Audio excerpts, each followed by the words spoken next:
estar con nosotros y vamos a pasarle la palabra a nuestras presentadoras de hoy. Hola, ¿qué tal? Buenas tardes a todos. Yo soy Kelly Head. Yo soy parte de Asista, que es asistencia de migración. Muchísimas gracias por estar con nosotros esta tarde o esta mañana, dependiendo de en dónde estén. Y vamos a estar hablando de diferentes puntos sobre los aspectos significativos en casos de visas U y VAWA. Y nosotros, junto con Amy Cheong, estamos muy felices de ser parte de la Oficina de Violencia en contra de la Mujer por parte de todo el trabajo que se está haciendo, así como también para apoyar nuestra presentación el día de hoy. Y bueno, solamente para cuestiones adicionales, tenemos una función de preguntas y respuestas y el chat que pueden utilizar igualmente a lo largo del webinario. En caso de que alguien quiera crédito de CLE, estamos de hecho aprobando para 2 horas para el estado de Texas en el webinario de hoy. Si es que ustedes están en Texas, pueden tener su formato lo pueden llenar y entonces vamos a verlo en la lista. En caso de que ustedes estén en algún otro lugar y quieran tener este crédito, también pueden decirnos después del webinario para poder darles el certificado. Entonces, bueno, con eso vamos a empezar. La siguiente diapositiva, por favor.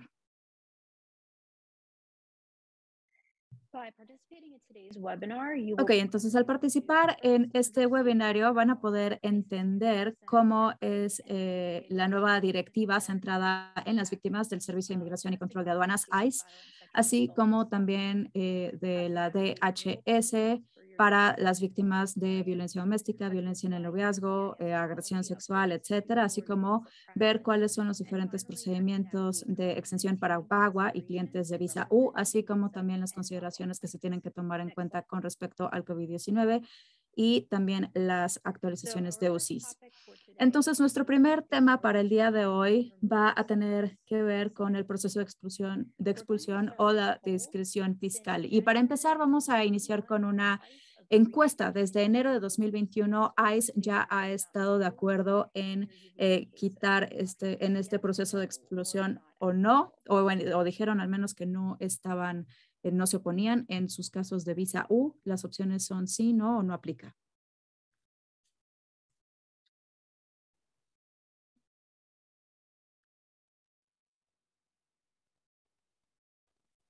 Okay, and we'll go ahead and close the poll. Ok, entonces ahora vamos a cerrar la encuesta. Muy bien, veo que para la mayoría de ustedes parece que esta no ha sido una situación en la que han estado, pero bueno, también me da mucho gusto ver que para algunos de ustedes, pues ICE sí ha estado de acuerdo en seguir con este proceso de expulsión. La segunda, por favor, la siguiente diapositiva. Vamos a tener otra encuesta. Este es, digamos, el contrario. Desde enero de 2021, ICE se ha opuesto a la solicitud de continuar con el proceso de expulsión en sus casos de visa U, tipo U. Sí, no o no aplica.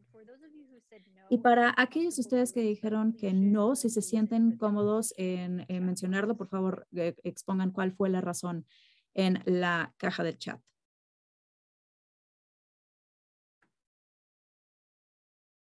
Okay, thank you. Ok, gracias. Okay, we can go to the next poll. Ok, podemos ir a la siguiente encuesta. La siguiente diapositiva. Ok, entonces esta tiene que ver con clientes que ya se les dio este tipo de estatus, y cuando decimos que ya se les dio, quiere decir que tienen esta visa U de 4 años, es decir, que no necesariamente están en esta lista de espera. Entonces, para aquellos de estos clientes que tienen este estado de no inmigrante tipo U, y si en caso de que se haya hecho una solicitud para suspender, o se opusieron a esta, o en realidad fue alguna otra situación, o nunca han tenido este tipo de situación.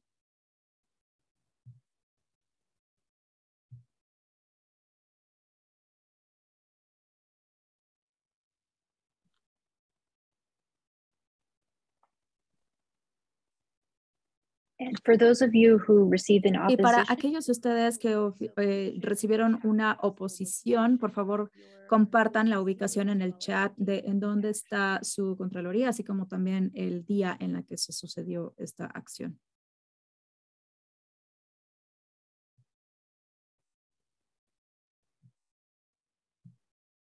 Okay, so that is good to hear that. Ok, entonces eso es bueno saber que la mayoría de ustedes no han tenido esta situación en donde ICE se opone a esta opción y también hemos visto que anteriormente se han opuesto a estas solicitudes debido a que la persona dice que pues pueden estar en una situación en donde son residentes permanentes legítimos y entonces ya no pueden quitarlas una vez que tienen una nueva visa.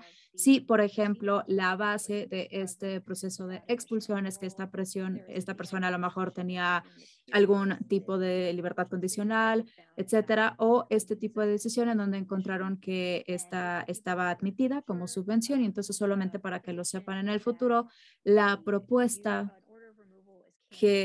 se puede cancelar puede ser debido a que no necesariamente sea o vaya de acuerdo con este tipo de expulsión por parte de un juez de inmigración. Entonces, por ejemplo, hay un estatuto específicamente en donde dice que esto puede ser, por ejemplo, por parte de el DHS o del Departamento de Seguridad Nacional, se puede cancelar una vez que ya se dio.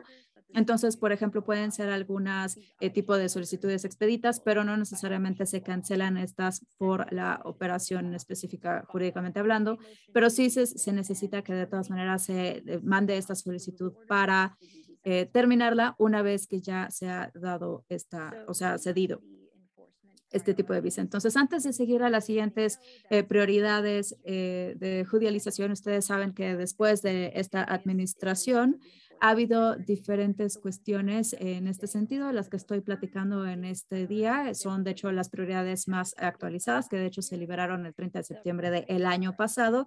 Y estas prioridades son una amenaza a la seguridad nacional, una amenaza a la seguridad pública, que ICE lo define como a la seguridad pública. Normalmente puede ser por una conducta criminal seria o también una amenaza a la seguridad de la frontera, que de hecho esto quiere decir que se está aprendiendo a alguien en un puerto de entrada, por ejemplo, al tratar de entrar ilegalmente a Estados Unidos o se hizo la aprehensión a Estados Unidos después de haber entrado ilegalmente después del 1 de noviembre de 2020. Solamente es un resumen de algunas de las prioridades de judicialización, pero tienen las demás también en su material, pero básicamente tienen que ver con este tipo de situaciones.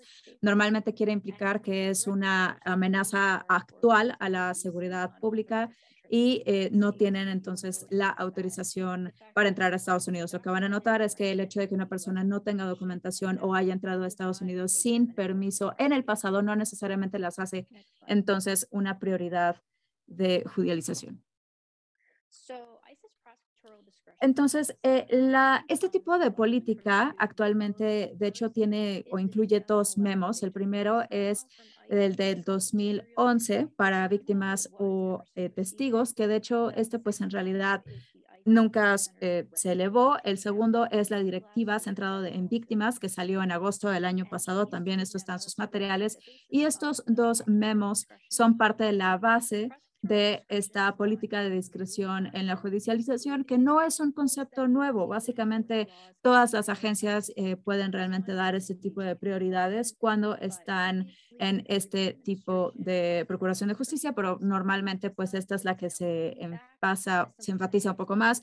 Ahora es algo que ICE también está haciendo y bajo el memo de 2011 de víctima y testigo, básicamente este va en contra de ICE el iniciar este tipo de procedimientos en contra de una persona que se sabe que es una víctima o un testigo en un delito específico y es adecuado poder ejecutar o más bien ejercitar esta discreción fiscal para víctimas de algún tipo de delito serio, que aquí ya incluye tener a lo mejor algún tipo de actividad ya seria, delictiva o algún tipo también de amenaza o preocupación de seguridad nacional o que estén violando cualquier tipo de estas situaciones. Entonces son realmente bastante más especificadas y pues las víctimas pueden utilizar este memo.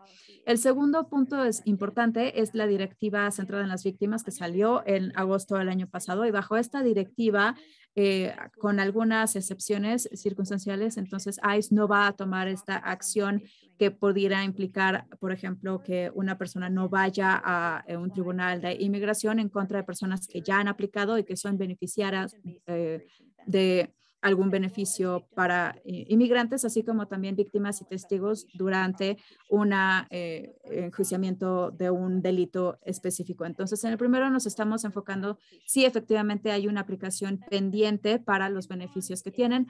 El segundo es irrelevante en realidad si ya hay una aplicación pendiente o no, sino que más bien estamos viendo si efectivamente la víctima fue víctima o un testigo en una investigación de judicialización o de enjuiciamiento. Entonces, ¿qué son estos? Básicamente son principios y derivados. Con los principios implica que son las personas básicamente que están aplicando a los beneficios. En un caso de visa tipo U, normalmente ellos serían la persona principal que aplican. Si tienen niños o a lo mejor a un cónyuge, entonces también se incluirían y están protegiendo por parte de esta directiva centrada en las víctimas y los beneficios que tienen. ICE ha dicho que esto incluye también que haya un alivio de VAWA, que básicamente lo que quiere decir son subpeticiones de VAWA, así como también exenciones para personas que han tenido ya una green card, por ejemplo, durante 2 años. Y también yo había mencionado anteriormente que pues las políticas generalmente no toman este tipo de acción de procuración de justicia, con excepción de algunas circunstancias específicas que son un concepto bastante definido en el memo, porque esto incluye algún tipo de preocupación de seguridad nacional o si la persona pudiera ser un riesgo de muerte, violencia o agresión física a cualquier persona. Entonces, el segundo, por ejemplo, no quiere decir que simplemente todas las personas que tengan un antecedente, entonces puede ser parte de esa excepción, sino que realmente tiene que ser un riesgo de daño para otra persona.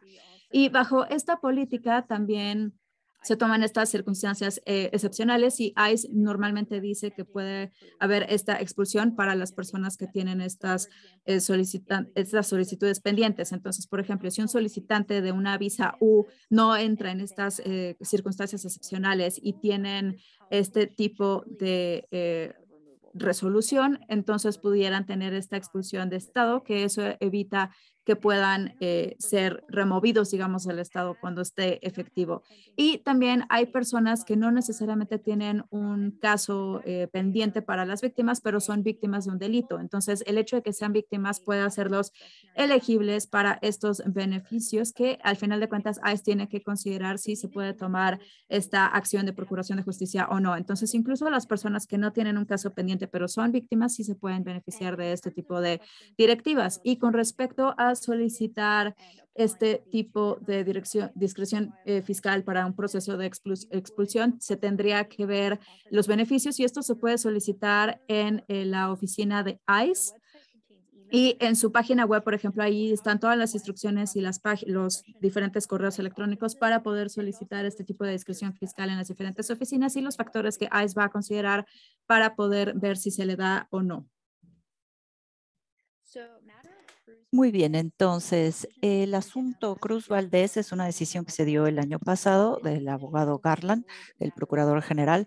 Aquí tenemos una cuestión de Castro Tum, que seguramente es un caso que conocen bien. Castro Tum fue otra decisión del procurador general que se dio en el 2018, que en su mayoría prohibía que se continuaran con cierta parte del procedimiento a partir de este asunto Castro Tum, a menos de que llegase al Tribunal de Apelación.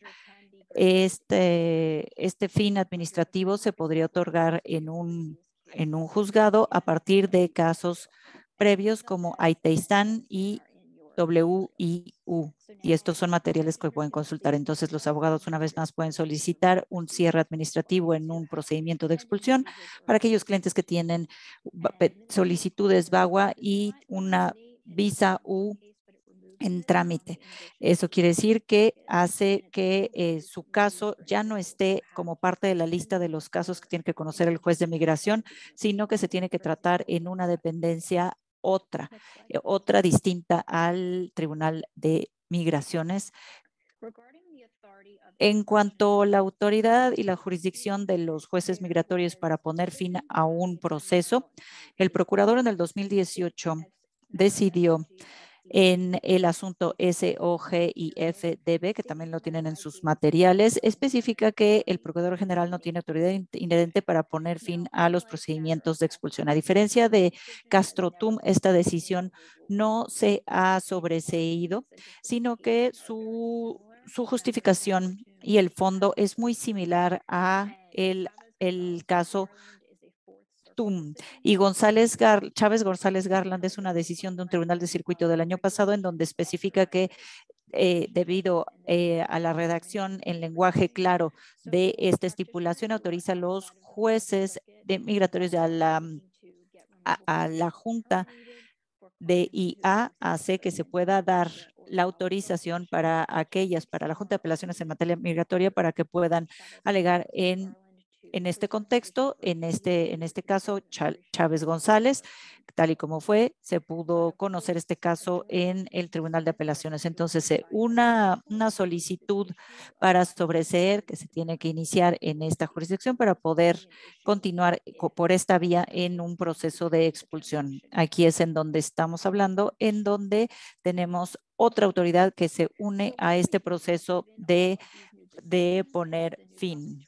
Aquí, ¿cuál es la nueva política de ICE para la discreción judicial?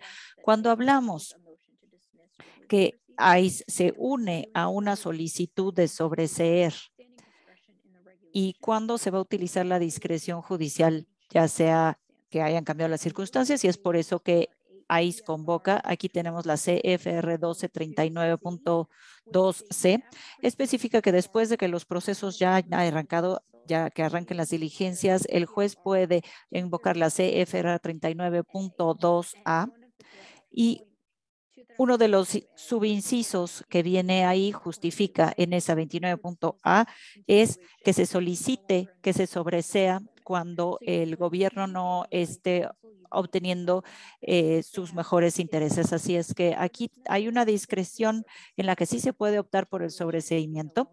Ahí ya no se va a hacer un diferimiento. Ahora, además de invocar estas leyes, tenemos que tomar en cuenta las prioridades de la Administración de Justicia. Tenemos que hablar el memo para víctimas y testigos, si se pueden tomar en cuenta para el caso de sus clientes. Por ejemplo, una clienta que haya vivido varios años en los Estados Unidos o una clienta que tenga niños menores de edad y que ella sea quien los cuida, o una clienta que tenga problemas de salud y que no pueda recibir tratamiento a ese padecimiento en su país natal. También se puede pedir que ICE se una a una solicitud de terminación administrativa. Una vez más se puede al invocar Cruz Valdés, y también se puede pedir que ICE se adhiera a que haya una solicitud de diferimiento invocando Sánchez Sousa. Aquí tenemos el fundamento para hacer que se difieran el proceso de expulsión para poder obtener la visa.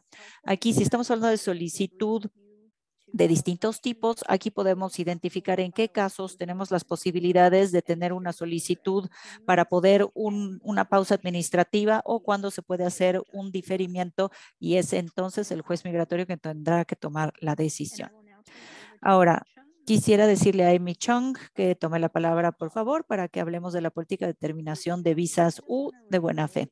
Quisiera reiterar, Kelly, muchas gracias, que estamos recibiendo sus preguntas, así es que no tienen que esperarse a que terminemos con esta presentación. Así es que, por favor, utilicen el recuadro que dice preguntas y respuestas o el chat conforme vayamos avanzando en la sesión del día de hoy. Muy bien, entonces, en lo que respecta a la determinación de buena fe de las visas U, ustedes ya conocerán la política y se anunció en junio en el marco de VAWA. Esto fue el año pasado, y veo un montón de nombres conocidos y participantes que ya nos conocemos, así es que pues nos dará mucho gusto que compartan sus comentarios y sus experiencias al respecto del funcionamiento de la política recién anunciada. Bien, cuando hablamos de la política de determinación de buena fe de una visa U, bueno, vamos a empezar con una encuesta y luego hablaremos cómo funciona la política. Vamos a hablar de algunos elementos que todavía no quedan claros porque quedan 8 meses apenas de la implementación inicial de la política y pues seguimos puliendo algunos aspectos y hay aspectos que todavía no funcionan bien. Empecemos con nuestra encuesta. Primero que nada, ¿les ha tocado trabajar en un caso que tenga que ver con la determinación de buena fe de una visa tipo U? Para aquellos de ustedes quienes han contestado sí, les voy a pedir que compartan en el chat, de ser posible, cuándo inició este caso. Una de las cosas de las que vamos a hablar es que no sabemos cuántos estos BFDs, los vamos a llamar así, es el nombre en sigla de la determinación de buena fe, BFD. Tenemos aquí abril del 2017, 2016. Parece ser que de quienes han respondido, un 45% ya han trabajado con una determinación de buena fe, BFD. Así es que pongo pausa a la encuesta para continuar. Empezamos a ver que hay muchas determinaciones de buena fe en el segundo semestre del 2016. De 2015 empezamos a ver algunos casos, de mediados de 2017 también. Así es que mediados de 2017, pues es yo creo el más reciente que nos ha llegado hasta ahora. Así es que se podrán dar cuenta que pues no es un proceso tan ágil, ¿verdad? Pues pensábamos que iban a avanzar las cosas más rápido, pero es posible que vaya tomando fuerza, pero pues este no es un proceso que nos lleve del 2015 y los casos atrasados de 2016 a ponernos al corriente de las visas U que se tienen que tramitar. No por el momento. Ahora, la siguiente, por favor. La siguiente pregunta que les vamos a hacer y es, ¿han recibido una notificación de la USCIS ha rechazado emitir un BDF? Y aquí queremos ser muy específicos. USCIS nos especifica que no rechazan, sino que no las emiten. Nunca dicen rechazan. Lo que nos especifican en sus notificaciones, pues lo plantean en esos términos. No emitir, no rechazar. Vamos a ver. Pues casi todo el mundo está contestando no, así es que voy a compartir los resultados. Muy bien, pues muy pocas personas han recibido una notificación en donde la USCIS dice que no. Ahora, si nos pudieran compartir cómo explican la negativa en el chat, nos ayudaría mucho para poder entender. Y es bastante difícil porque hemos visto grandes cantidades de notificaciones de determinación de buena fe que continúan, que corren y que llegan a su término, pero aquí empezamos a ver que la USCIS se ha negado a emitir este tipo de visas y nos gustaría entender por qué. Bien, pues entonces, ¿cuál es la política? Y pues para muchos de ustedes es un tema que requiere un gran análisis y pues vamos a tratar de responder el mayor número de preguntas que recibamos. La política del USCIS va a revisar todas las solicitudes nuevas y pendientes para confirmar si califican o no para hacer determinaciones de buena fe. Ahora, la revisión tendría que ser más ágil en contraste con los casos que están en lista de espera. El propósito de tener una política de determinación de buena fe es agilizar este tipo de decisiones preliminares para que puedan tener sus identificaciones y tener la acción diferida en lo que esperan a la decisión final. Y la razón por la que estas decisiones BFD tendrían que ser más ágiles tendría que ser un proceso abreviado, es decir, a partir de la revisión. Pero cuando se hace la revisión de las determinaciones de buena fe, se tratan de identificar elementos principales, es decir, que se haya tramitado la I-919, que tiene la declaración del solicitante principal, que está estipulado como parte del proceso de una NI-918B. Entonces, son los requisitos. Aquí la U192 no es parte de la determinación BFD, así es que si el cliente haya sido elegible, pues no es parte de la I-192 como parte de la justificación para no emitir. Pero aquí tenemos cierta discreción con la determinación de buena fe, dado a que tengan el proceso completo, que se haya tramitado la I-918 o la I-918B. Bueno, pues tienen que revisar si tienen algún elemento que diga que tenga que ver con su seguridad. El manual de políticas para las determinaciones de buena fe de la USCIS, pues define antecedentes penales específicos que podrían ser un riesgo para la seguridad pública, por ejemplo, haber sido arrestado o haber sido sentenciado a prisión. Así es que eso podría ser un obstáculo para poder obtener una determinación de buena fe. Además, la clienta debe de estar en los Estados Unidos, porque si es alguien que no está en los Estados Unidos, pues no necesita acción diferida y tampoco podría acceder a una determinación de buena fe. Para poder obtener una determinación de buena fe, tiene que estar en los Estados Unidos. Estamos hablando de los solicitantes principales, y para que una solicitante derivado, bueno, pues el solicitante principal debe de tener una determinación de buena fe primero. Si todas las solicitudes están pendientes, estamos hablando de una familia, pero para que los solicitantes derivados puedan tener un DDF, pues el solicitante principal tiene que obtener la autorización de la determinación de buena fe primero. Ahora, si la USCIS no emite una determinación de buena fe, entonces lo que van a hacer es revisar el caso para que se decida según la lista de espera. Lo que tenemos aquí es que la política de determinación de buena fe no suplanta a la decisión de lista de espera. Es decir, se pueden manejar en paralelo o pueden transcurrir al mismo tiempo. Es decir, primero se hace la revisión total de toda la familia para la determinación de buena fe. Si no procede, entonces se opta por la lista de espera. Si uno llega a entrar en la lista de espera, pues es lo mismo a lo que hubiera obtenido en la política de determinación de buena fe. Tendría la acción diferida y 4 años de una autorización extendida. Muy bien. Entonces, estos son los puntos que llegan a confundir a las personas y nos hacen muchas preguntas. ¿Sigue existiendo la lista de espera o ya no existe? Sí, claro que sí, existe. Cualquier persona que no obtuvo una determinación de buena fe se decide por la lista de espera y se decide de la misma manera. Se revisa la 192, la I-192, y sigue la política igual tal y como la conocíamos.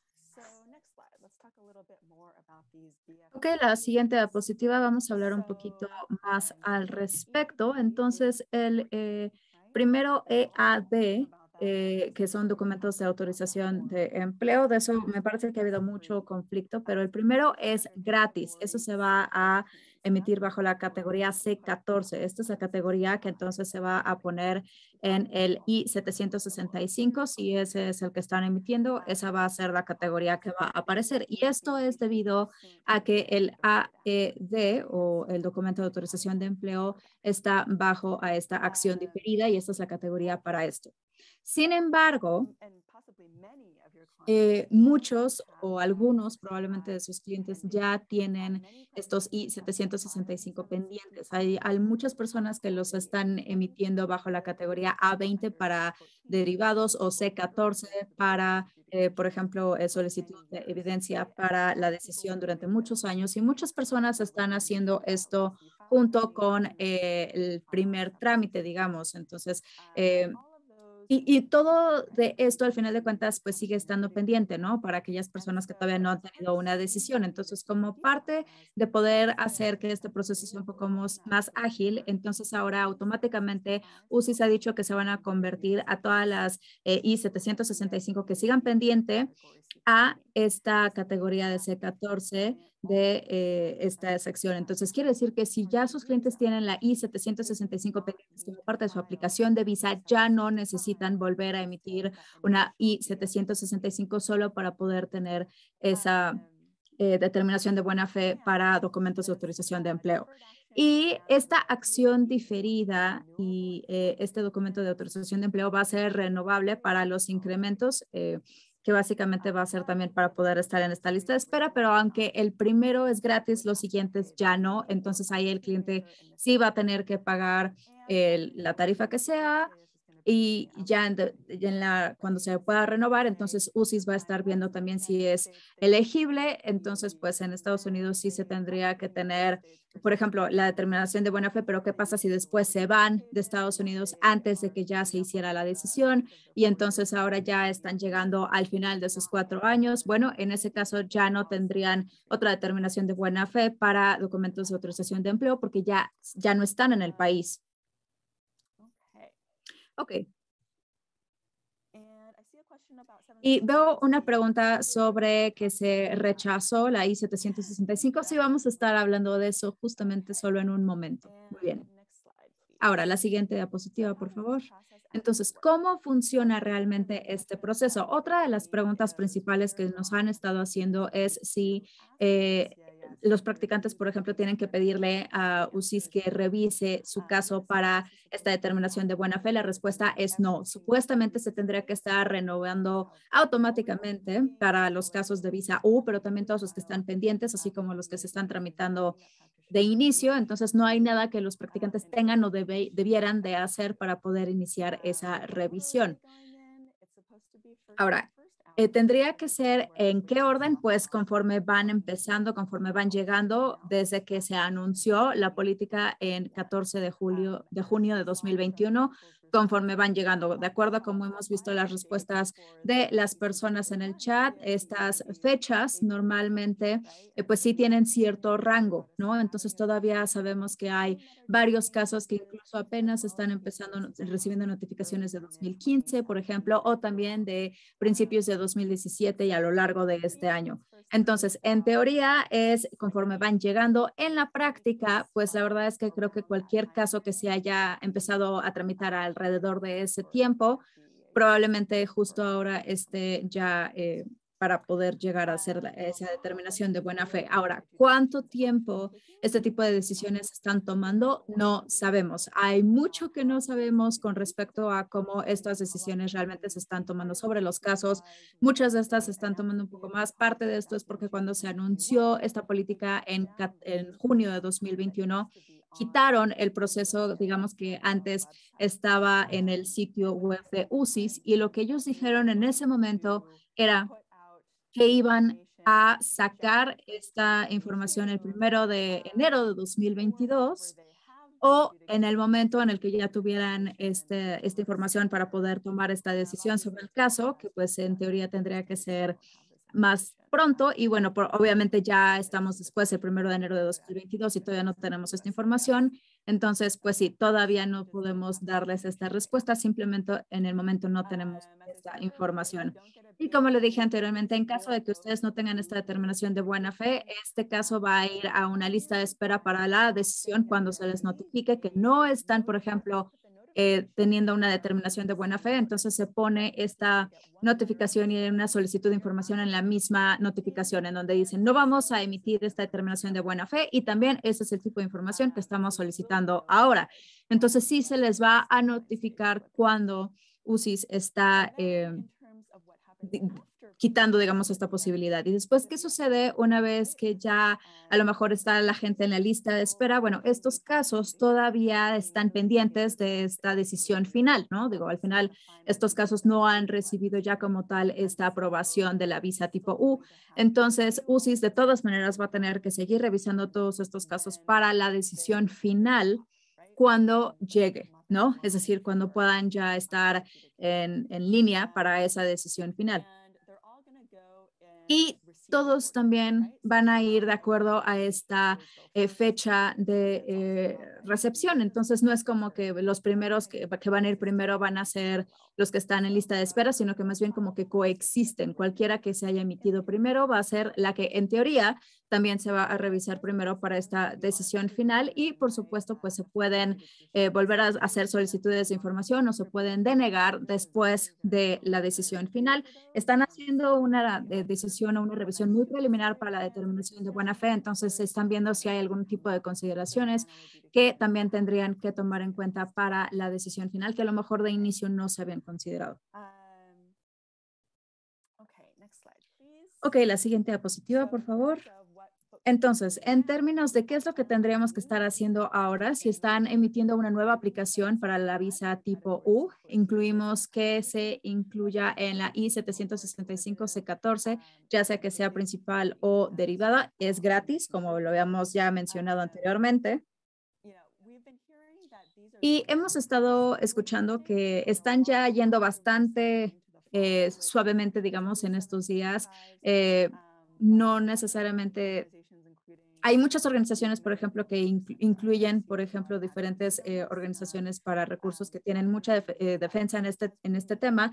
Y sí entiendo que básicamente eso ya se ha resuelto. Entonces sí se tendría que poder pues emitir estas solicitudes sin un problema y sin una tarifa. Si todavía tienen problemas, por favor díganos, porque sí definitivamente es algo que nos va a interesar y queremos verlo. Y si su I-918 está pendiente y la I-765 ya está archivada, ya no tienen que hacer nada de parte de ustedes.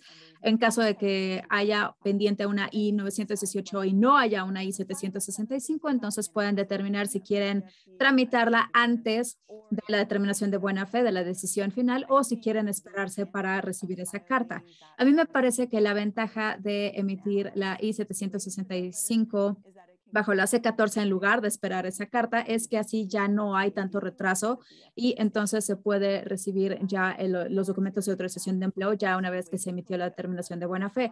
Sabemos que hay personas que se esperan hasta poder tener esta carta y muchas veces les toma varios meses para poder emitir estos documentos de autorización de empleo. Entonces, de esa manera, pues se puede acortar el tiempo de espera. Y también sé que tenemos algunas preguntas aquí sobre las tarifas y cómo se puede hacer el reembolso. Vamos a hablar de eso en la siguiente diapositiva.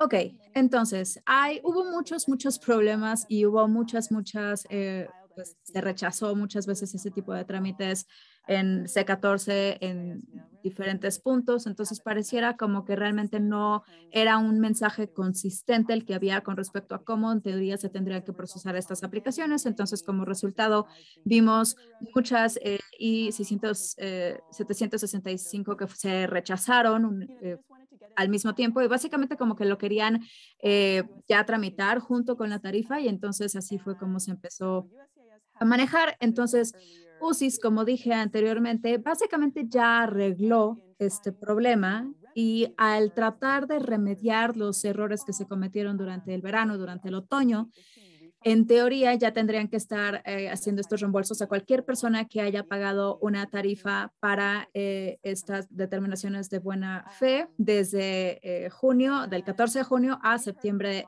29 de septiembre. Hemos escuchado también que UCIS estaba haciendo estos reembolsos automáticamente, que de hecho ni siquiera se tenían que pedir estos reembolsos.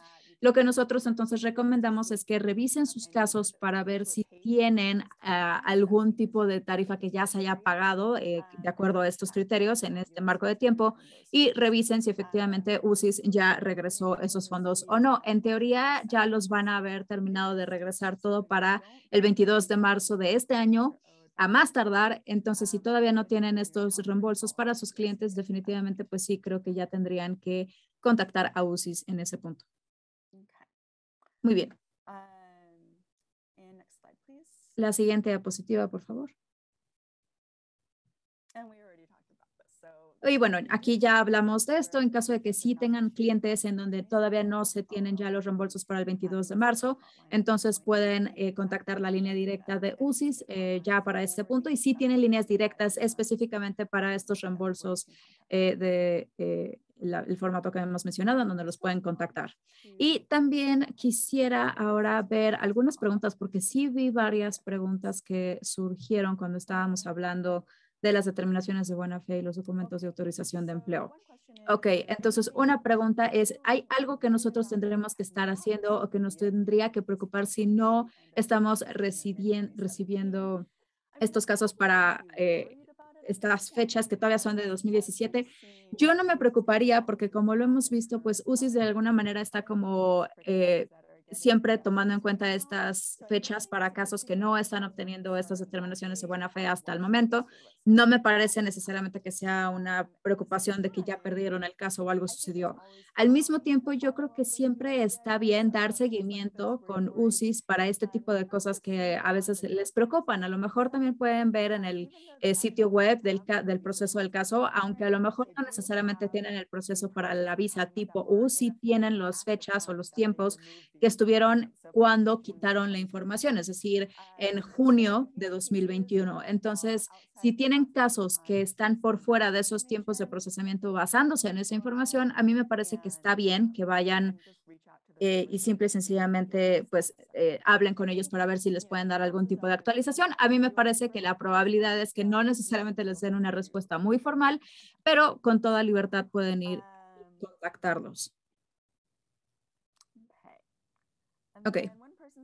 Y después una persona dice que creo que esta es una respuesta de una pregunta de algunas personas que recibieron una carta que decía que no iban a tener su determinación de buena fe y que tenían una solicitud de información, cómo contestar para esta decisión. Esto suena muy consistente con lo que ellos dicen que debería de estar sucediendo en estos casos. En caso de que ustedes tengan esta notificación diciendo que UCIS está pues denegando la determinación de buena fe, les tendría que dar una razón de por qué. Y la razón, si no encaja con esta revisión tan preliminar que tendrían que estar haciendo para la determinación de buena fe, entonces es algo que queríamos saber, ¿no? Digo, si están buscando otra cosa más allá de lo que tendrían que revisar para la determinación de buena fe, tendremos que saberlo. Y si hay un patrón, entonces tendremos que definitivamente decirle también a UCIS. Ok, vamos a ver si hay alguna otra cosa. Ok, muy buena pregunta. Si un solicitante incluyó un pago con su I-198, ¿han tenido algún tipo de éxito para que se renueve? Bueno, a mí me parece que todavía estamos muy temprano, es un momento muy temprano como para decir algo así, porque apenas estamos como empezando otra vez en este proceso. Entonces, si alguien ya había pagado inicialmente, entonces no lo hubiera hecho para el C14. ¿No? Y la primera determinación de buena fe es gratis, entonces técnicamente no han utilizado ese dinero, entonces se podría utilizar para renovar esa determinación de buena fe en 4 años. Entonces, definitivamente creo que estamos muy a inicios para poder decir eso. Si tengo que especular, es que pues probablemente no han mandado esos reembolsos y yo supondría que eso se podría utilizar ya para después, pero no lo sabemos realmente todavía. La siguiente pregunta. Ahora los números de seguridad social se meten en la 765, funciona bien de esta manera. Bueno, pues les comunico lo siguiente. En sus casos, cuando han habilitado ese recuadro para que se emita una tarjeta de seguro social con el EAD, ¿cómo les ha ido? Porque nos han dicho de todo. En algunos casos ha habido bastantes retrasos para poder obtener la tarjeta de seguro social. Si hay algo que nos quieran comentar, por favor, les pedimos que utilicen el chat para ese propósito. Muy bien. Tenemos aquí otra pregunta. ¿Es mejor no enunciar una C14-765 en una solicitud de deslinde, en un waiver, aunque no sea una declaración de buena fe, una justificación de autorización de empleo? Bueno, pues qué buena pregunta. Y en la sesión de escucha y las presentaciones más recientes que dio la USCIS nos dijeron algo muy interesante sobre este proceso de decisión de la lista de espera a partir de los EDAs, porque aunque se meta el 765, el C14 y la solicitud inicial y se autoriza que se decida en lista de espera y no se va a solicitar en ese momento, me parece que queda más claro. Bueno, esto es mi interpretación de lo que han dicho y pues vamos a recibir más información y el consejo que les damos también viene especificado en el material que van a recibir de nosotros. Bueno, lo que respecta a la pregunta del el SSN, nos dicen que les ha ido bien. El número de seguridad social en algunos casos han tenido problemas, así es que muchas gracias por compartir cuál ha sido su experiencia. Ahora podemos regresar a la siguiente sección, que es lo que nos va a contar Kelly. Muchísimas gracias. Voy a hablar del Acuerdo Bengala, que tiene que ver con USCIS y la política existente de rechazar las solicitudes de visa U en dado caso de que hubiese espacios en blanco. Así es que vamos a empezar con una encuesta. ¿Les ha tocado recibir una notificación de la USCIS de la elegibilidad de su cliente para recibir beneficios a partir del Acuerdo Bengala, o mejor conocido como el Acuerdo de no tener espacios en blanco?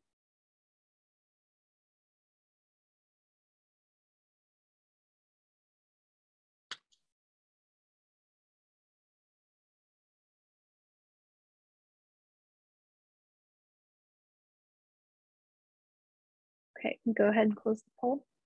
Muy bien, vamos a cerrar la encuesta.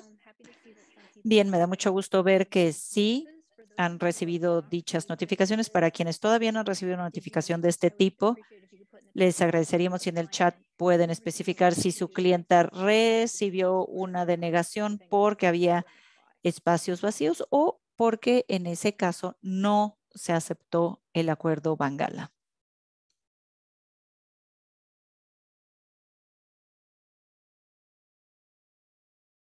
Okay, we can go to the next slide. Pasamos a la que sigue, por favor. Bien, entonces, ¿qué sucede? A principios del 2019, la USCIS creó esta política en donde empezaron a rechazar las solicitudes de visa U debido a que había espacios en blanco. Y esto era para que no fuesen elegibles las sobrevivientes de violencia y hicieran uso de distintos beneficios. Por ejemplo, que solicitaran la visa U.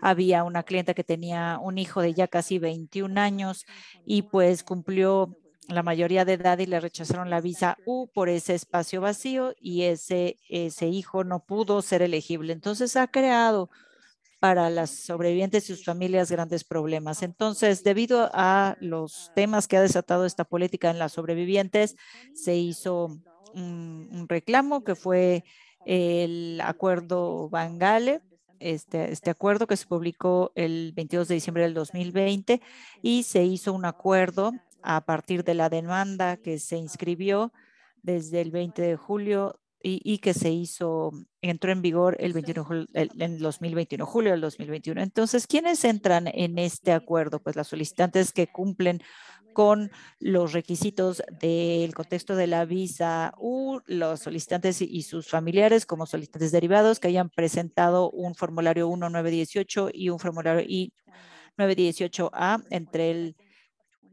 30 de diciembre y el 22 de diciembre desde 2019 al 22 de diciembre del 2020, y que hayan inscrito formularios que hayan sido rechazados entre al 22 de diciembre del 2020, es posible que puedan invocar este beneficio. Entonces, ¿qué tiene que hacer la USCIS?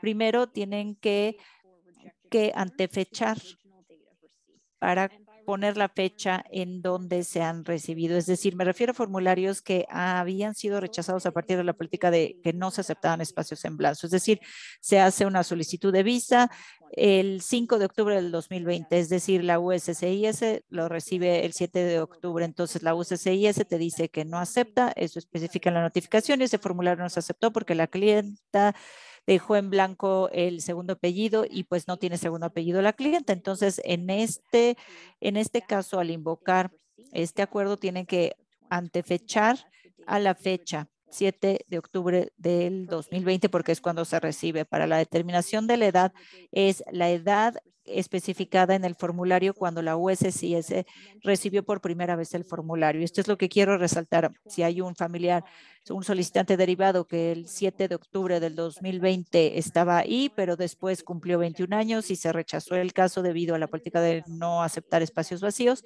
a partir de este acuerdo, entonces la edad de ese solicitante derivado se remonta al 2020, es decir, que ese hijo, esa hija, sí sería elegible entonces para el formulario I-918B, que son para esas certificaciones que exige la autoridad para poder certificar o no la emisión de la visa, siempre y cuando haya sido válida cuando se recibió en el USCIS y el certificador no haya retirado dicha certificación, sería válido este formulario. En el ejemplo que les di anteriormente, digamos, por ejemplo, que la I-918B se validó hasta el 18 de diciembre del 2020, pero ya estamos en el 2022, siempre y cuando se haya validado cuando se recibió la visa U, porque se recibió en octubre, dicha visa y no expiró hasta diciembre, siempre y cuando ese formulario I-918B se haya enviado, sigue siendo válido, es decir, el abogado va a poder seguir inscribiendo en ese contexto la solicitud de la visa U. Entonces, ¿cómo sé si mi cliente está cubierta o no por este acuerdo? La USCIS tuvo que haber enviado por correo notificaciones a más tardar en octubre del 2021 a aquellos extranjeros que se hayan identificado como tener un caso en donde se les haya rechazado su solicitud por la política de no aceptar espacios en blanco, y pues nos dijeron que se iban a mandar notificaciones, y si no los han recibido les pedimos que revisen si es que se rechazó el proceso de las visas U a partir de esta política. Entonces, si ustedes creen que rechazaron su caso por esta política, pueden a partir de este acuerdo invocar ciertos beneficios, aunque la USCIS no les haya enviado esta notificación. La que sigue, por favor. Entonces, ¿qué hacemos si nuestras clientas sí están cubiertas por este acuerdo? Es muy importante no olvidar que te tiene que solicitar que se den los beneficios a partir del acuerdo con el Centro de Servicios de la USCIS a más tardar el 20 de julio del 2022. ¿Por qué? Porque la inscripción de una solicitud para invocar estos beneficios tiene que ser 365 días naturales a partir del 20 de julio del 2021, que es el día del acuerdo. Todos los demás documentos que se reinscriban tienen que tener la atención Bangala y se tiene que especificar esta referencia, y se puede utilizar la versión en vigor cuando se inició la solicitud de la visa U o la versión más actualizada. Ahora, en lo que tiene que ver cómo podemos ver si certificó o no, pueden poner I-918 y luego le ponen refiled. Ahí ustedes van a saber entonces a qué centro dirigir su solicitud Bangala. Entonces, ¿qué hacemos si se rechazaron los formularios? Bueno, tiene que ver si ustedes ya volvieron a inscribir, si están pendientes. Si todavía no los mandan, pueden volverlos a enviar con documentos de apoyo, y los documentos de apoyo podrían ser la carta para la USCIS especificando recibimos esta carta por parte de ustedes, prueba de recepción, es decir, si ustedes están tratando de comprobar que les especifique cuándo y cómo enviaron los documentos, pueden enviarlos como apoyo. También pueden mostrar una prueba de que ya los enviaron. Así es que cuando la USCIS les regresan los documentos, van a venir con un sello. Esa sería prueba de que ustedes sí enviaron esos documentos, o una declaración firmada, una declaración jurada que puede ser hecha por la solicitante o por la solicitante y su abogado, que se especifica que se rechazó por dicha política. Es decir, yo y en octubre del 2020 y pues en el formato de la I-918, como no tengo segundo apellido, no lo puse, entonces mi visa U fue rechazada. Ahí podemos especificar que su rechazo fue por la política de no se pueden dejar espacios en blancos. Para quienes ya han reiniciado el trámite, es posible que les hayan enviado al 20 de octubre del 2020 un rechazo y hayan vuelto a hacer el trámite y les hayan mandado una notificación, decir el 20 de diciembre del 2020. Esa persona puede mandar por escrito una solicitud a la USCIS con los documentos de apoyo que les acabo de mencionar, y pueden solicitar un nuevo trámite. Lo que puede hacer la USCIS es darles una nueva notificación que especifique la fecha de los formularios cuando se procesaron por primera vez, es decir, si se recibieron el 20 de octubre del 2020, pues esa nueva notificación debe de tener la nueva fecha. Y ojalá esto ayude para las clientas, porque si estaba, por ejemplo, en un proceso de BFD y está por la fecha en un lugar para que se procese su caso con muchos casos antes, puede ayudar. ¿Qué tal que se mandaron los documentos, pero no se especificó atención Bangala en mayúsculas? Pues en ese caso, yo contactaría a la USCIS, podrían mandar un correo a la línea directa y pues ahí podrían especificar y confirmar que haya llegado la documentación y se especifique que quieren invocar los beneficios Bangala y que la USCIS tenga claro que por eso enviaron los documentos. Esa sería mi recomendación. Someone's asking. Alguien está preguntando, según veo. A ver, Amy, por favor, adelante. Veo que nos están preguntando si se puede hacer algo cuando una I-918B ya se ha certificado y USCIS me está pidiendo una nueva y el certificador dice que no va a firmar porque ya habían firmado una antes. En ese caso, yo hablaría con el certificador y le mencionaría, miren, es que USCIS y les pueden mostrar con el permiso de la cliente una copia de la declaración de la USCIS y donde especifican por qué mandan ese documento y podríamos decir que firmó el certificado porque quieren facilitar la cooperación, son un centro de víctimas y quieren hacer que haya más personas que tengan acceso a las visas tal vez si no tienen una nueva certificación, es posible que la clienta no pueda hacer uso de este beneficio. No sé si esta pregunta está relacionada con el acuerdo Bangala. Si USCIS nos pide una nueva I-918 porque ya venció por las fechas, podemos recordar de la USCI que bajo los términos del acuerdo Bengala debe de ser considerado como válido, ya siempre y cuando haya sido recibido por la USCI es en los 6 meses posteriores a que se haya firmado por primera vez. Tenemos otra pregunta en el chat. ¿Saben cuánto le toma la USCIS a volver a emitir esta notificación después de haber recibido una solicitud de que se encuadre el caso en el acuerdo Bangala? Bueno, quisiera ver si alguien ya recibió una notificación actualizada. ¿Cuánto tardó después de haber enviado la solicitud? ¿Cuánto tardaron en recibir la respuesta? Esta es una pregunta general. Les pedimos contestarla en el chat, por favor.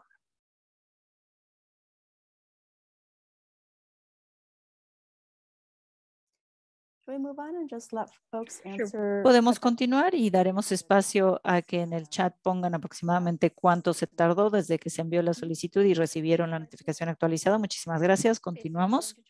Muy bien, entonces le voy a pasar la palabra a Amy Chung para que hablemos del caso del Tribunal de Circuito Medina Tovar. Gracias, Kelly. Ok, bueno, Medina Tovar, estoy segura de que muchas, si no es que todos ustedes ya han escuchado de Medina Tovar, entonces lo único que vamos a hacer es ver como un punto de algunos de los puntos importantes para esta práctica. Entonces vamos a la siguiente diapositiva, por favor.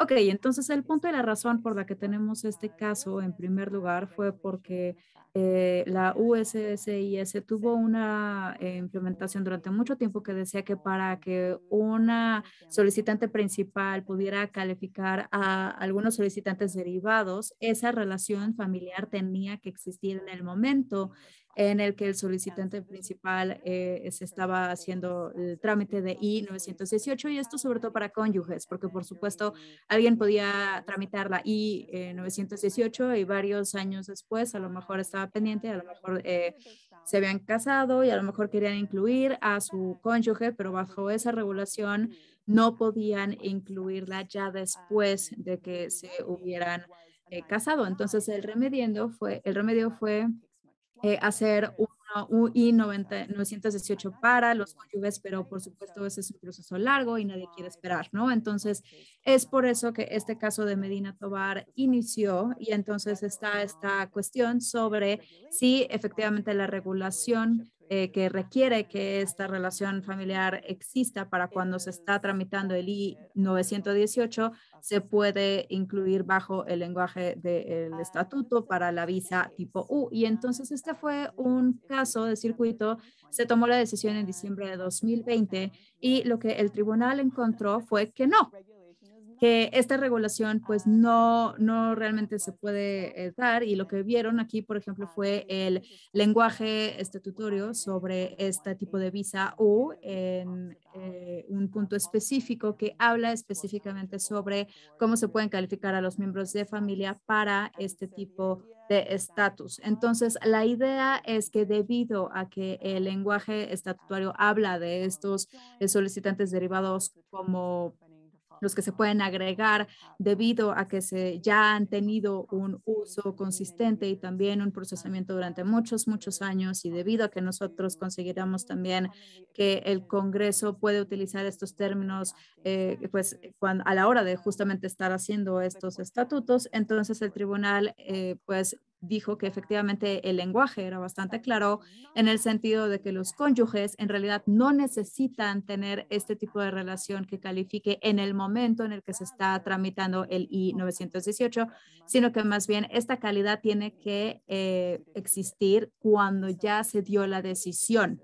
Entonces, esto lo que quiere decir para los casos de visa tipo U es que debido a que muchas veces están pendientes durante muchos años y hay personas que a lo mejor se casan mientras están esperando a que haya una decisión del caso y ya después se casan, pues entonces ahora pueden ser elegibles y ya no se tienen que estar esperando tanto tiempo.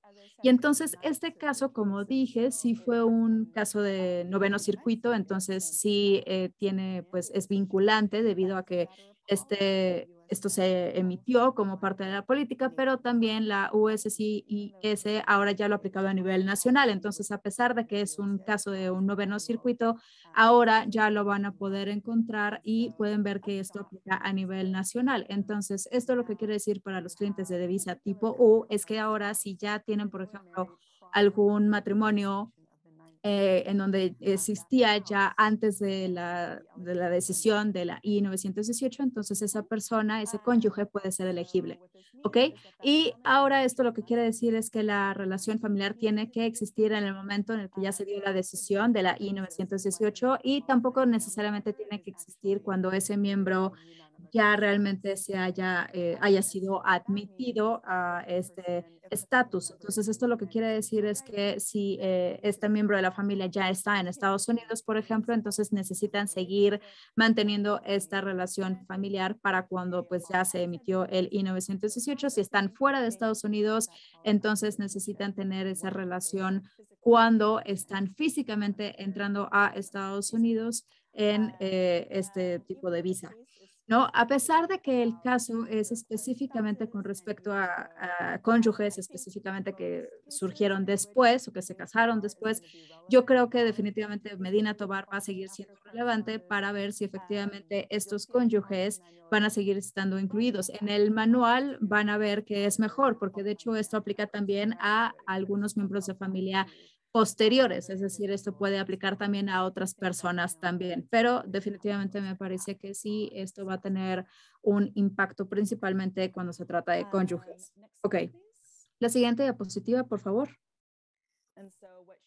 Entonces, ¿qué es lo que tendrían que hacer con respecto a Medina Tobar? Bueno, estoy segura de que ya muchos de ustedes lo han hecho, pero en caso de que no, yo lo que haría sería revisar sus casos pendientes para ver si efectivamente hay algunos miembros familiares que surgieron después. Estos pueden verlo a través del contacto con sus clientes y pueden a lo mejor tomar estos tiempos en cuenta para ver cuándo surgieron estas relaciones familiares, ¿no? Entonces, definitivamente tener ese contacto y dar seguimiento con sus clientes para poder asegurarse de cómo es la situación y si es que a lo mejor ya hay algún otro tipo de miembro familiar adquirido, digamos, después de esta política.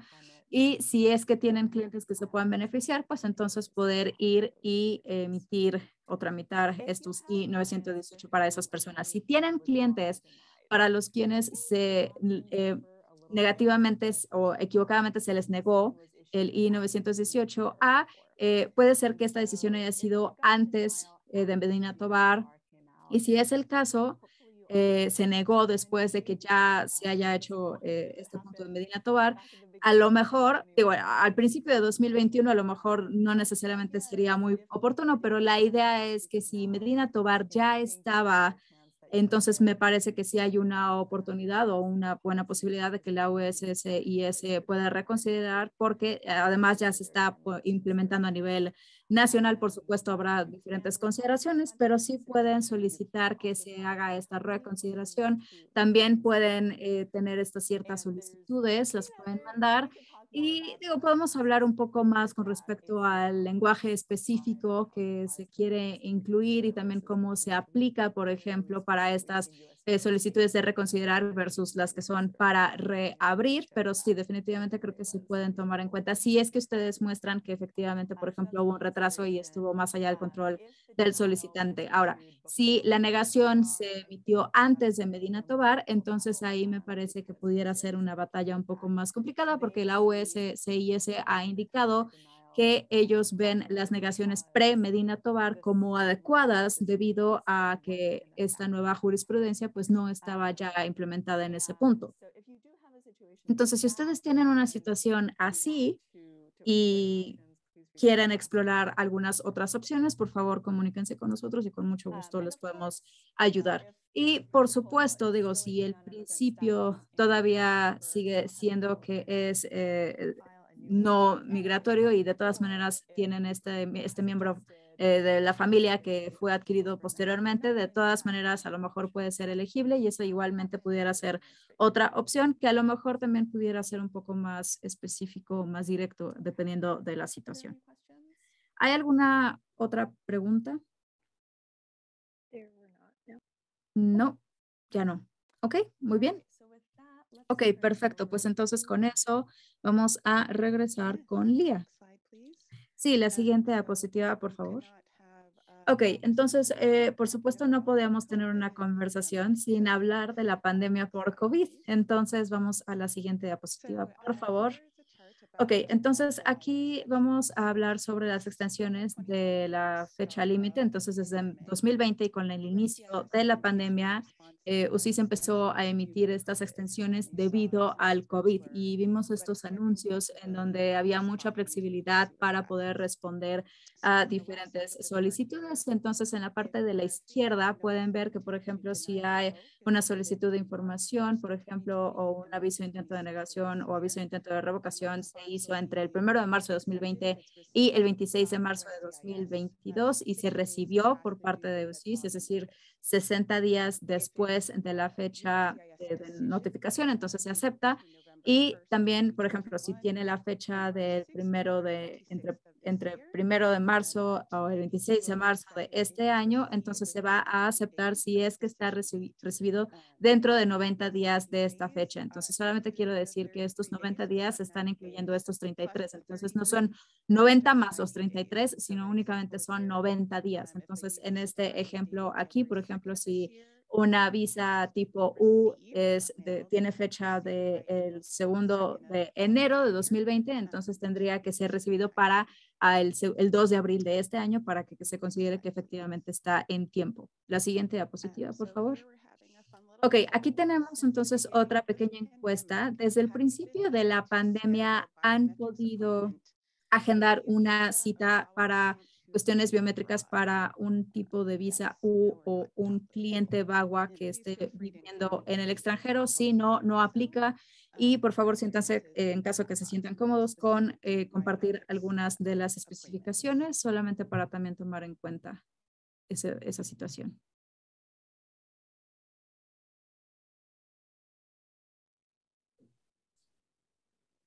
Great. And that, so Ok. about 60% of you haven't El 60% más o menos de ustedes no han tenido que, pero aquellos que sí, la mayoría de ustedes han dicho que no, no han podido agendar esa cita. Pero 16% de ustedes dicen que sí, entonces por favor siéntanse con la libertad de incluir detalles. Estoy viendo que aquí algunos han podido agendarlo hasta este año, otros están teniendo estas cartas de que la oficina está cerrada hasta próximo aviso. Si pueden seguir poniéndonos los detalles en el chat, sobre todo si también pueden incluir en dónde, es decir, en qué país, por ejemplo, pudieron agendar esa cita. Por ejemplo, veo aquí alguien para El Salvador. Únicamente para El Salvador. Gracias. Ok, también en Guatemala y en la Ciudad de México. Derivado tipo U apenas en la semana pasada para El Salvador. En India también. Ok. Sí, parece como que hay mucha diferencia con respecto al éxito y también un poco de lucha para poder tener la cita. Muchas gracias y por favor sigan poniendo estos detalles en el chat. La siguiente diapositiva, por favor. Ok, entonces agendar esta cita de biométricos que al final de cuentas se trata de las huellas, la firma, etcétera. Entonces los solicitantes de VAWA y de visa tipo U fuera de Estados Unidos normalmente se requiere que vayan a un consulado o a una embajada de Estados Unidos. Como sabemos, pues muchos de estos no necesariamente están tomando huellas o haciendo estas citas debido a el COVID. Entonces aquí son algunos de estos tips. Continuar revisando InfoPass varias veces al día, sobre todo para que tengan esa actualización en esa página, especialmente porque seguramente han visto que seguramente las citas se abren en la medianoche. No necesariamente es conveniente, pero bueno, pueden tomarlo en cuenta para revisar y también pueden revisar el sitio web de la embajada del consulado porque a veces también hay información que ellos mantienen ahí para poder entonces tener algo, tal vez no necesariamente que sea más rápido, pero al menos que se agende. También está la opción de mandar un correo electrónico para la sección de la visa de inmigrante o no inmigrante en la embajada para preguntar sobre estas citas para biométricos, que al final de cuentas también estos correos electrónicos los pueden encontrar en la página web del consulado, la embajada del país en donde están residiendo el cliente. Y también es importante incluir cualquier tipo de circunstancias extenuantes, a lo mejor cualquier tipo de situación que haga que siga pendiente para que entonces ellos también lo puedan identificar. Idealmente, pues sí, que efectivamente se resalte la emergencia y entonces puedan lograr tener la cita agendada. La siguiente diapositiva, por favor. Como muchos saben, a pesar de estos esfuerzos, puede ser de todas maneras muy difícil tener esta agenda, esta cita ya agendada. Entonces, en estos casos, ¿qué se puede hacer? Bueno, primero que nada, pueden mandarle un correo electrónico a la línea directa de servicio para preguntar si es que tienen algún tipo de fechas límite. Es importante también pedir a USCIS que no retrase o más bien que no niegue el caso debido a abandono. Puede ser que no estén disponibles. En caso de que sea así, digan que efectivamente pues no están queriendo aquí saltarse la parte de la cita de biométricos y que simple y sencillamente no es posible poder tener esa cita. Y también muchas veces han tenido diferentes noticias, notificaciones. Por favor, agreguen esos detalles igualmente si ha sido su caso en el chat. También el problema con la línea directa en cuanto al correo electrónico es que pues sí, muchos han dicho que estas respuestas pueden que se retrasen. Parece que a veces sí toman como unos 30 días hábiles para poder responder, entonces a veces no están obteniendo estas respuestas de la línea directa. Entonces, en ese caso hay diferentes opciones. Pueden hacer solicitudes con el ombudsman de la USCIS. Esta información, de hecho, también está en línea. Pueden emitir esta solicitud en línea y también cuando sea posible pueden utilizar a los representantes del Congreso de los clientes para tratar de tener un poco más de información y para poder hacer que las cosas empiecen a moverse un poco más, y es que también esa es una opción. Y finalmente también pueden contactar a Asista. Nosotros podemos dar asistencia técnica o también podemos ver qué es lo que podemos hacer para que las cosas sigan en movimiento igualmente. Y con eso, entonces ahora le doy, bueno, también más bien les doy la palabra a ustedes para saber qué es lo que han hecho ustedes que a lo mejor han logrado poder agendar este tipo de citas o qué otro tipo de retos están enfrentando para poder tener estas citas para clientes en el extranjero.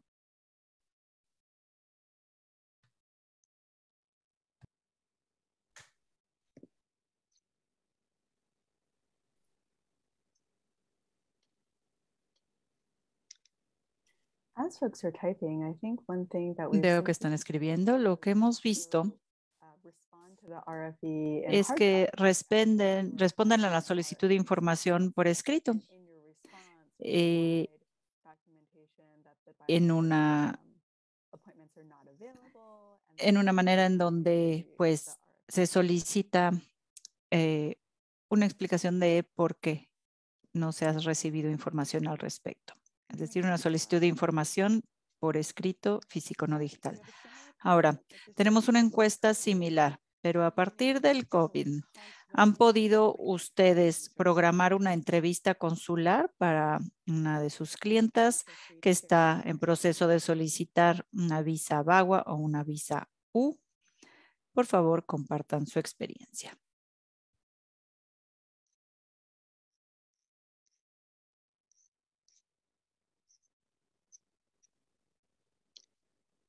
All right.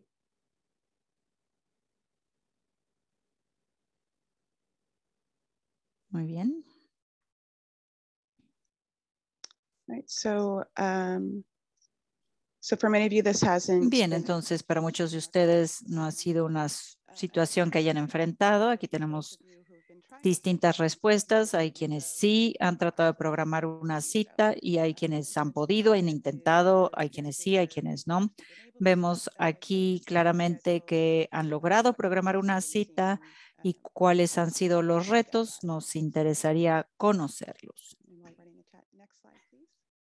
Tenemos el chat para compartir y mientras tanto pasamos a la que sigue.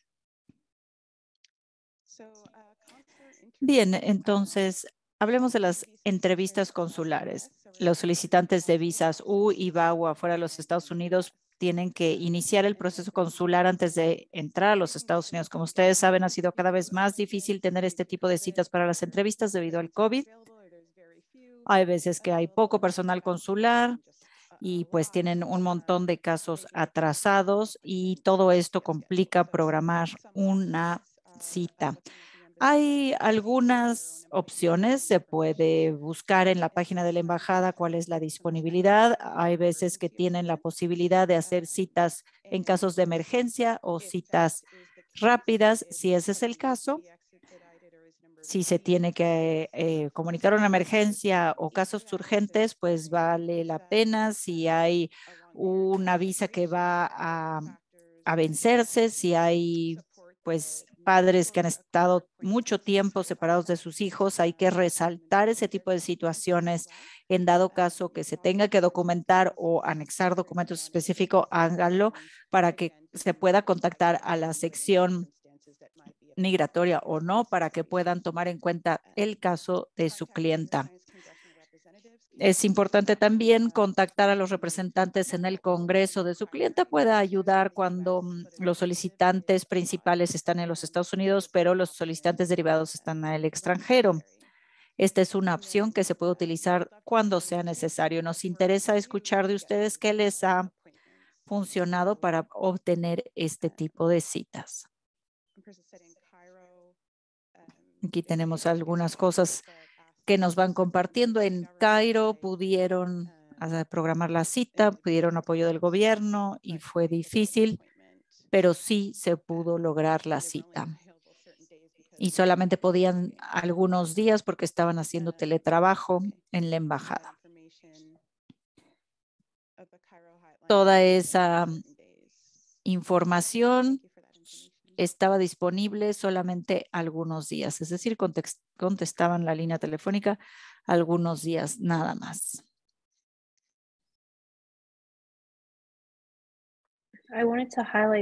Quisiera resaltar, y en el chat lo mencionaron, que la USCIS se está tardando más de 6 meses en mandar los recibos de aquellos casos que pues ya van en el plazo de 6 meses.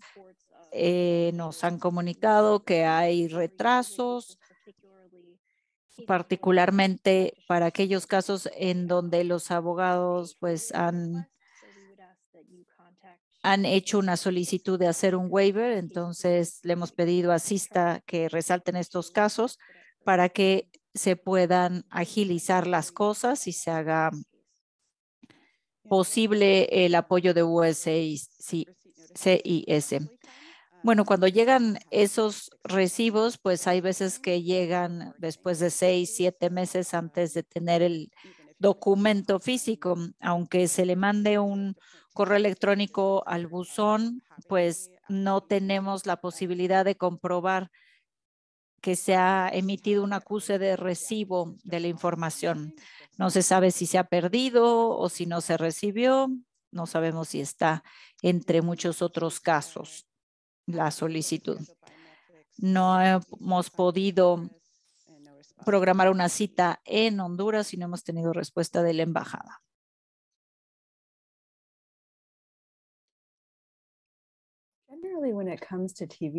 Por lo general, cuando hablamos de visas tipo T, la embajada a veces contacta a la Organización Internacional de Migraciones. Tienen un programa especial para trata que agiliza al proceso consular desde donde sé.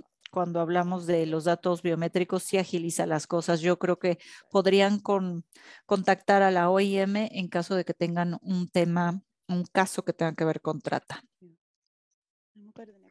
Muchas gracias. Pasemos a la que sigue. Bueno, pruebas de COVID. Con una sola excepción, cualquier persona de edad que viaje en avión, también a quienes soliciten la visa U y VAWA, tienen que presentar una prueba negativa de COVID que se haya hecho un día previo. Y sin importar la ciudadanía, sin importar el estatus migratorio y si se han vacunado o no.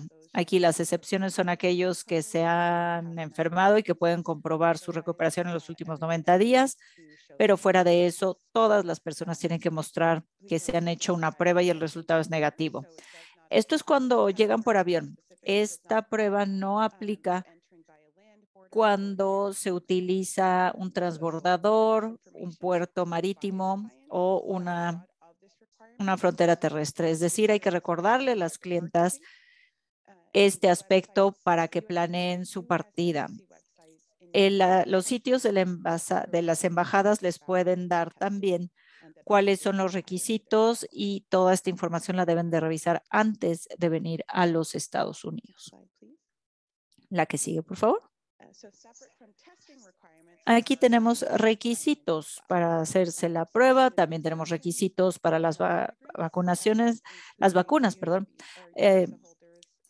Quienes tengan la visa de más de 18 años, ya sea que vengan por tierra, por mar o aire, tienen que haber recibido un esquema completo de vacunación, es decir, 2 semanas tienen que haber transcurrido después de haber recibido 2 dosis o 2 semanas de haber recibido la dosis de la vacuna Johnson & Johnson. Aquí es importante que las clientes se vacunen si no están en los Estados Unidos y que lo hagan cuanto antes. Y es importante que su fecha de salida les dé tiempo de que transcurran estos días, no nada más que se vacunen. Es importante que se vacunen y tienen que pasar cierto número de días después de haberse vacunado. En la página de los Estados Unidos les da información al respecto de lo que tienen que cumplir tanto para la vacunación como para las pruebas COVID. Ahora, las excepciones para hacerse la prueba está limitada a quienes que puedan demostrar que ya se recuperaron del COVID en los últimos 90 días. Hay otra persona que nos preguntó qué pruebas son las que se aceptan, que es una muy buena pregunta. En los materiales hay un listado en donde especificamos qué es lo que se tiene que hacer. Hay un vínculo en ese documento que les va a llevar a una página que explica cuáles son el tipo de pruebas que sí se pueden hacer y que las van a aceptar en los Estados Unidos. Bien, la que sigue, por favor. Ahora, para los inmigrantes, aquí estamos hablando de personas que no son inmigrantes, pero aquí para quienes quieren solicitar una visa de inmigrante. Estamos hablando de quienes quieren residir en los Estados Unidos de manera legal y una visa de inmigrante es cuando viven en otros lados y quieren irse a vivir a los Estados Unidos y pasan por el proceso consular. Por lo general se pide un esquema completo de vacunación para los solicitantes de una visa de inmigrante y los solicitantes del estatus de ajuste. Se les va a pedir como parte de cualquiera de estas dos visas que se hagan un examen médico general y la vacuna para el COVID es uno de los requisitos y en algunos casos una prueba. Aquí tenemos un asterisco para los solicitantes de un estatus de ajuste. Aquí tenemos un beneficio discrecional también. Entonces, no requiere un examen médico per se porque los motivos de salud son irrelevantes para la admisibilidad de esta visa. Sin embargo, la USCIS no está tan de acuerdo, ya que sí requieren un examen médico como parte del proceso de ajuste y específicamente lo toman a manera discrecional en la solicitud. Bueno, podremos debatir que no es necesario para los solicitantes de estatus de ajuste. De todas formas, se los van a solicitar, aunque no tendrían si lo piden. Así es que es importante que tengan en cuenta que es posible que les van a solicitar el examen médico y la vacuna. Así es que es importante que se vacunen antes de hacerse el examen médico y es importante que sepan que se tiene que haber vacunado y hecho el examen médico antes de la entrevista consular. Así es que estamos hablando que el momento en el que se cumplan todos estos requisitos son importantes, específicamente el esquema completo de vacunación para que coincida con el día de su cita y se hayan cumplido los pasos. Ahora, en la página que les dimos, ahí ustedes van a tener la lista de vacunas aceptadas y esta información además viene en español. Tenemos una pregunta al respecto de las vacunas. Pfizer, Moderna y Johnson Johnson son las únicas que aceptan los Estados Unidos. Para las clientas que vienen del extranjero a los Estados Unidos, las vacunas que están en la lista de emergencia de la Organización Mundial de la Salud son aceptadas y también tienen una lista en sus materiales en donde podrán hacer referencia a las vacunas que tienen sus clientas y las que son aceptadas. Tenemos otra pregunta, si se requiere un refuerzo o no. El refuerzo no se exige en estos momentos.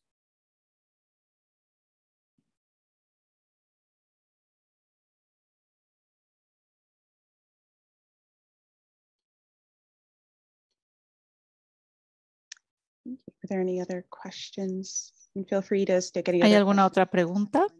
Por favor, en el recuadro de preguntas y respuestas o en el chat podemos seguir intercambiando preguntas en caso de que las haya.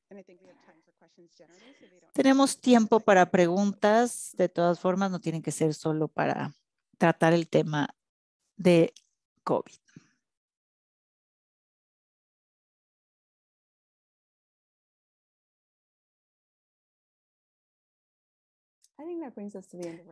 Me parece que con esto terminamos con las diapositivas. Aquí tenemos pues espacio para preguntas generales en caso de que las haya, ¿verdad?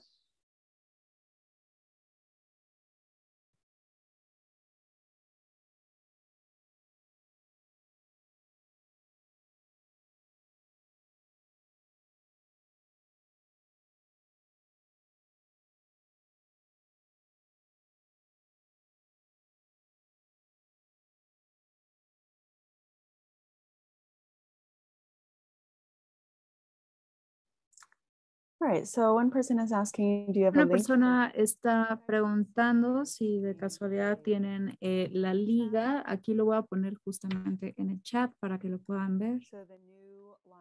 Para la nueva certificación de Procuración de Justicia. De hecho, acaba de salir. Entonces, pues sí, claramente no hemos tenido tiempo para poderla revisar, pero sí ya estoy poniéndola aquí en el chat.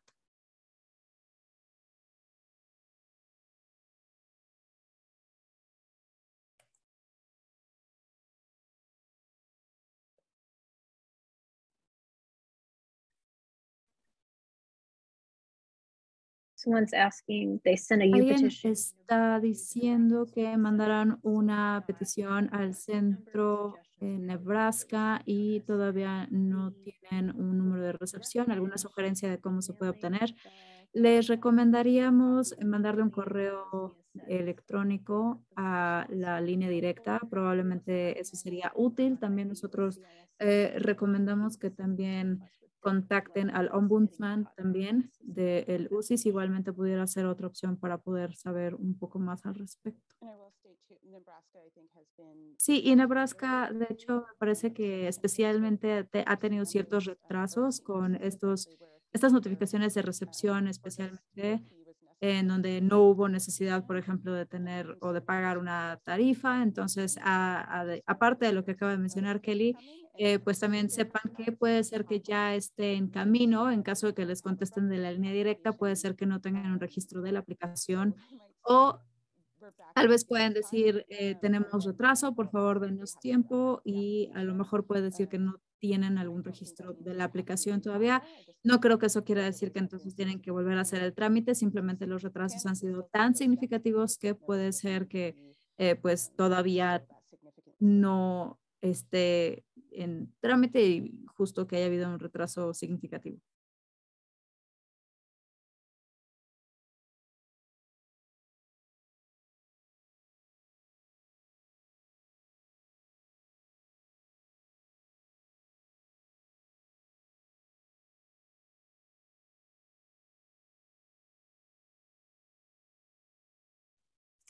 See a question about whether there's updated information on the CAM También program. hay una pregunta sobre, ¿tienen algún tipo de información actualizada sobre el programa CAM y si pudieron entrar los solicitantes derivados? Me parece que la próxima semana o la siguiente semana se va a hablar un poco al respecto. Me parece que ya en ese momento habrá un poco de más información de actualización, pero pues no sé si a lo mejor Kelly y Olía tienen algo más que decir. No, I don't. No, yo no. Someone's asking if we see Alguien está preguntando si vemos algunos casos en donde hay inadmisibilidad, en donde se quitó, por ejemplo, cuando se trató de hacer el trámite I-918 y I-192, pero después se le niega al solicitante. Sí hemos visto ese tipo de situación, pero yo sugeriría que en caso de que ese sea el caso, pidan algún tipo de asistencia técnica. Y también si otras personas pueden compartir su experiencia, a lo mejor si ha habido ciertas tarifas, por ejemplo, o a lo mejor si también se les ha negado. Justamente USCIS muchas veces ve ese tipo de problemas cuando, por ejemplo, se está aplicando por parte de los solicitantes. Entonces, sí, normalmente puede ser que haya algún tipo de impacto negativo, discrecional, pero sí hay algunos casos en donde se ha negado ese tipo de ajuste basándose exclusivamente en cuestiones que a lo mejor surgieron antes incluso de la solicitud. Veo una pregunta sobre si, por ejemplo, se puede tener ahí el número, el nombre de la persona, si hay otra cosa que se recomienda. Bueno, en general, cuando se trata de la línea directa, lo que se tienen que asegurar es que están utilizando el correo electrónico adecuado, el correcto de línea directa. Muchas veces vemos problemas porque les mandan un correo a @.dhs y en realidad tienen que revisar que sea el correcto. Lo segundo que tienen que revisar también es que están mandando una copia de el formato. Si todo eso está bien y de todas maneras no tienen una respuesta, entonces pueden volverlo a intentar y ver si a lo mejor funciona mejor la segunda vez. O también pueden a nosotros contactarnos para darles asistencia técnica y entonces también para tratar de hacer que sean respuestas un poco más rápidas. Únicamente para Vermont y para Nebraska puede ser que sea diferente.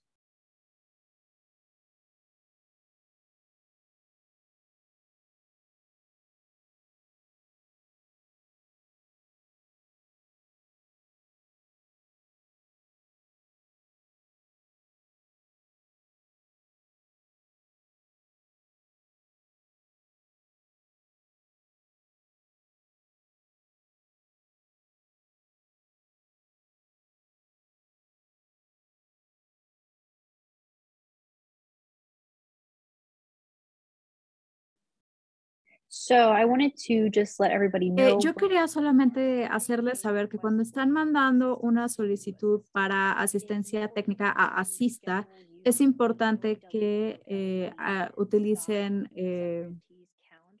el calendario de subbeneficiarios de la OBW en lugar de la TA, únicamente para que lo tomen en cuenta.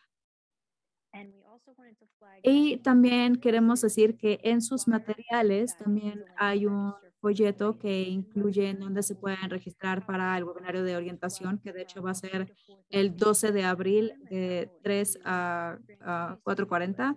Y ahí les vamos también a dar asistencia con respecto a los beneficios de los beneficiarios, así como también cómo se puede utilizar el sistema TA. Entonces el registro viene en sus materiales y bueno, pues también esperamos verlos a todos en la orientación.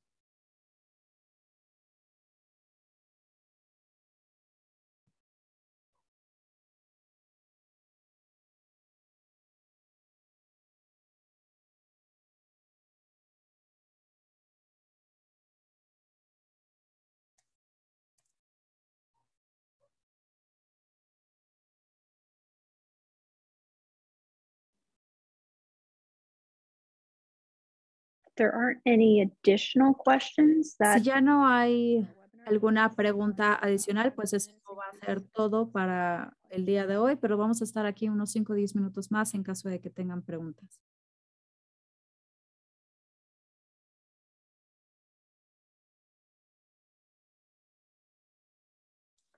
For anybody who needs a certificate of attendance, Para quien necesite un certificado de asistencia, por favor, mándenos un correo electrónico para solicitarlo y pues con mucho gusto se los vamos a hacer llegar.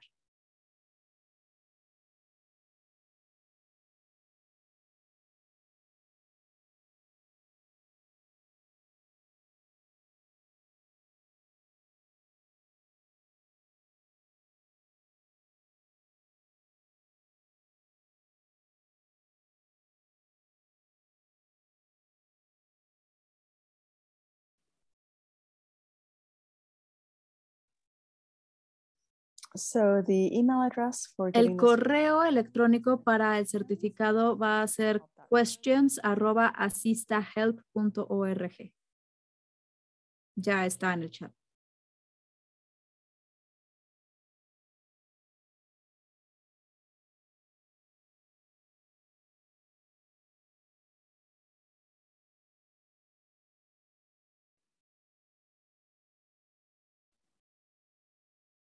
So Lori was asking if there's information Alguien on our estaba preguntando si había información en nuestra página web sobre cuáles son los beneficios públicos que están disponibles para los solicitantes de VAWA. Me parece que no hay nada al respecto de nuestro sitio web. No, no hay nada en nuestro sitio web, pero sí hay en este que estoy poniendo, el NIWAP. Entonces, ese lo estoy incorporando ahorita en el chat para que lo tengan.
Okay, well, that is it for our webinar, and thank you again. Bueno, to pues all. eso fue todo el día de hoy. Muchísimas gracias una vez más por estar con nosotros y esperamos verlas otra vez más el 12 de abril para la orientación. Thanks, everyone.